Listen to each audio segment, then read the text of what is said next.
Kalau smart listeners, kalau Anda rasa Anda kurang berbakat bicara, ya come and join and we will teach you the technique supaya you tampil di depan, like you said, gesture-nya, body language-nya, intonasi suaranya bisa meyakinkan gitu loh. Ya, dan yang sudah relatively confident pun, sudah relatif lancar pun, sering kita lihat banyak sekali kesalahan-kesalahan yang dia lakukan.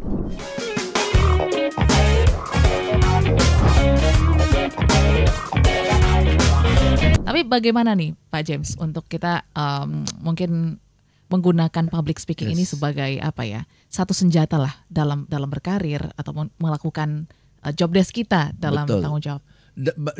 Tadi di openingnya Audrey kamu bilang ya, kita melihat, kita makhluk visual kan. Yes. Ya, orang lihat kita. Yeah. Ya, jadi kalau kita ya secara umum ya rajin, telaten, jujur, setia, hanya orang-orang yang di lingkungan dekat sama kita tahu tentang hal melihat, itu. Ya Kan akan tahu ya, mungkin atasan langsung kita lah, direct ya itu. Dan syukur-syukur atasan kita itu cukup objektif untuk bisa menghargai kemampuan kita dan sebagainya ya. Tapi kalau tidak, berarti karir kita tersendat karena satu orang directly atas kita yang tidak approve, tidak berpihak kepada kita. You see? Sedangkan kalau you can deliver public speaking, you tampil di depan management lain kan ya, direksi lain gitu. Saya masih ingat waktu saya kuliah ya, saya bukan mahasiswa yang ranking tinggi lah, ya. Tapi di farewell dinner kami ya ada acara dan saya jadi hostnya, saya jadi MC-nya, MC acara ya, mahasiswa waktu itu masih ya culun kocak-kocak gitu ya. Tapi yang hadir itu adalah one of the directors of a big company.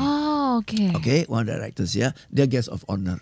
Okay, teman-teman saya yang ranking itu semua sudah dapat penawaran pekerjaan. Okay, waktu I was not right. Saya tampil sebagai MC dan it was done well sehingga director itu tanya, who is this boy?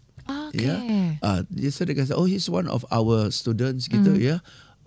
It's good ya, wow good ya. Bolehlah besok suruh dia ke kantor saya. Wow. You see, kalau saya tidak tampil, people don't know me gitu loh. Ya, jadi automatically saya menyempitkan kesempatan saya, betul. Jadi itulah dan lucunya atau sedihnya adalah orang yang kurang confident dalam public speaking cenderung menghindari kesempatan-kesempatan seperti itu dan akibatnya dia menjustifikasi. Yang penting saya rajin, saya jujur, saya setia. Ya nanti orang akan tahulah hasil kerja saya. Tapi jujur kata, the world doesn't always work like that. Ya kan, the world works, siapa yang lebih pintar ngomong terkesan lebih pintar. Ya betul. Betul kan? Karena kan ada juga mindset orang yang kayak udah saya nggak mau tampil terlalu banyak gitu karena mungkin nanti dipikir cari panggung lah, charper. Itu kan masih banyak mindsetnya Pak James ditemui ya. Iya. Tapi in reality kalau kita mau maju harus cari perhatian kok. Pasti. Kalau nggak mau cari perhatian, ngapain lu posting di sosmed? Kan itu cari perhatian. Dan bukan cuma posting, pantau terus jumlah likes-nya. Kan cari perhatian. Iya betul ya. Cara nggak langsung ya. Cara nggak langsung. Likes itu kan cari perhatian. Comments itu kan bukti bahwa ada perhatian. Kalau likes-nya dikit, komennya kosong kan sedih kita. Postingnya sia-sia. Nah itu bukan cari perhatian. Iya. Oke, jadi hilangkan dulu ya mindset seperti itu ya Pak James. Karena memang mungkin banyak dari kita yang setelah Pak James cerita tadi, kayaknya saya sudah menutup banyak kesempatan nih karena menolak ya hal-hal tersebut. Tapi kan mungkin teman-teman merasa kayak kalau dicoba takutnya gagal dan justru menjatuhkan reputasi ke depan. Betul. Nah ini gimana Pak James? Itu mempermalukan diri nah, sendiri. Nah itu, daripada saya malu-maluin, udah deh gak usah saya ambil gitu. Nah ini kita bicara tentang my workshop ya, Audrey bertahun-tahun ya. Yang hadir di workshop saya ada berbagai macam orang. Satu, like you said, normal, orang yang tidak confident dan dia mau belajar. Dia mau belajar entah pakai uang sendiri atau perusahaan yang kirimkan dia mau belajar. Ada pula orang yang sudah relatif confident dan dia mau improve. Okay. Dan keempat jarang-jarang tapi ada orang yang sangat-sangat confident tapi mau improve. Saya pernah bawa training untuk pembawa acara yang terkenal di Indonesia beberapa. Mereka masih mau datang loh. Saya sampai impress banget ya, sudah terkenal begitu masih mau belajar. Okay? Nah, itu yang sudah datang, Audrey. Tapi yang tidak datang itu yang mau kita bahas. Kenapa gitu kan? Yang tidak datang itu bisa jadi like you said ya, punya mindset saya tidak berbakat bicara, saya bukan orang ekstrovert ya. Maka dari itu udahlah.